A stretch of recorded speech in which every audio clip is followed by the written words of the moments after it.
Season যখন শেষ হয়ে যায় তখন কিন্তু বাঁধাকপি খেতে অনেকেরই ইচ্ছে করে না, কিন্তু এইভাবে যদি বাঁধাকপি পাতুরি করা যায় তবে কিন্তু যে খায় না সেও চেটেপুটে খেয়ে নেবে।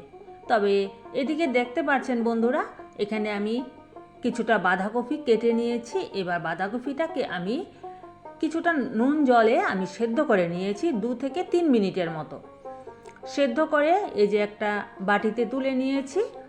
সিদ্ধ করে সেই জলটা আমি ফেলে দিয়েছিলাম। এবার এটার মধ্যে আবারও কিছুটা নুন আমি মাখিয়ে নেব। তবে নমস্কার বন্ধুরা, সোমা কুকসের সবাইকে স্বাগত জানিয়ে আজকে আমি চলে এসেছি একটি রান্নার রেসিপির সাথে। আশা করি আপনারা ভালো আছেন, আমিও ভালো আছি। এদিকে আমি বাঁধাকপিটাকে খুব সুন্দর করে হাতে একটু নুনটা দিয়ে ভালো করে মাখিয়ে নিচ্ছি, যাতে ওই জলটা বেরিয়ে আসে। এদিকে আমি নিয়েছি কিছুটা নারকেল টুকরো টুকরো করে কেটে নিয়েছি, নিয়ে নিলাম এখানে 1.5 চামচের মতো সর্ষে, আর এখানে কয়টা কাঁচা লঙ্কা। আমি কালো সর্ষে নিয়েছি, আপনারা সাদা সর্ষেটাও ইউজ করতে পারেন। এদিকে বাঁধাকপিটাকে আমি নুন দিয়ে হাতে মাখিয়ে রেখেছিলাম, বেশ অনেকক্ষণ সময় হয়ে গেছে। এবার এখান থেকে চিপে যে জলটা বার হবে সেই জলটা আমি, এই যে নুনের জলটা যেটা বার হয়ে যাবে সেই জলটাকে আমি ফেলে দেব। ওইদিকে আমি নারকেল, সর্ষে আর কাঁচা লঙ্কাটাকেও আমি পেস্ট করে নিয়েছি। এই বাঁধাকপিটাকে মাখিয়ে রেখে ওইদিকে আমার পেস্টটাও রেডি হয়ে গেছে। এবার বাঁধাকপিটার মধ্যে আমি দিয়ে দিচ্ছি 1/2 চামচ হলুদ গুঁড়ো, আর এই যে সর্ষে, নারকেল, কাঁচা লঙ্কার যে পেস্টটা সেটা আমি এখানে দিয়ে দেব। নারকেলটা দিলে কি হয়, ওর স্বাদটা আরও বেড়ে যায়। দিয়ে দিলাম 1/2 চামচ লঙ্কার গুঁড়ো, দিয়ে দিচ্ছি 1/2 চামচ চিনি,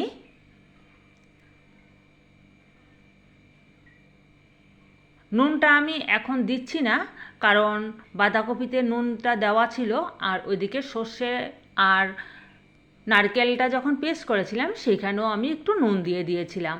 তবে আপনারা আপনাদের পরিমাণ মতো বুঝে নুনটা দেবেন, কারণ বাঁধাকপিটা আরও মজে যাবে যখন রান্নার শেষে, আরও মজে কমে যাবে জিনিসটা, তখন কিন্তু নুনটা বেশি হয়ে যাবে। এবার দিয়ে দিলাম আমি সর্ষের তেল, এখানে 3 চামচ পরিমাণ সর্ষের তেল দিয়ে দিয়েছি। সর্ষের তেলটা দিয়ে আবারও ভালো করে হাতে মাখিয়ে নেব।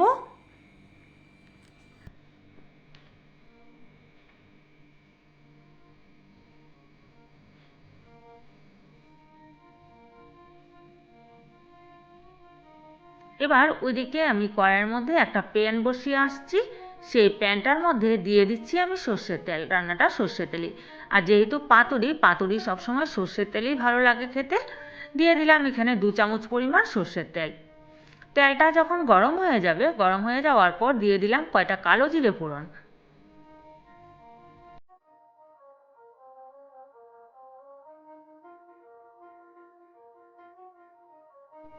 কালো জিরেটা যখন একটু ভাজা হয়ে গেছে, তারপর আমি এখানে মেখে রাখা যে বাঁধাকপিগুলো, সেই বাঁধাকপিগুলো সব সুন্দর করে সাজিয়ে দিয়ে দিয়েছি।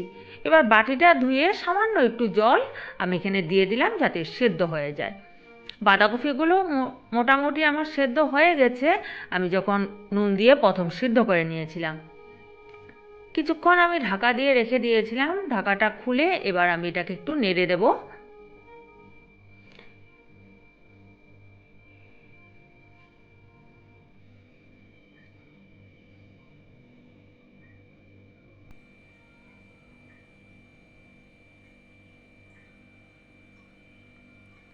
ভালো করে একটু নেড়ে চেড়ে দিলাম, নেড়ে চেড়ে আবারও অল্প সময়ের জন্য এটাকে ঢাকা দিয়ে রাখবো।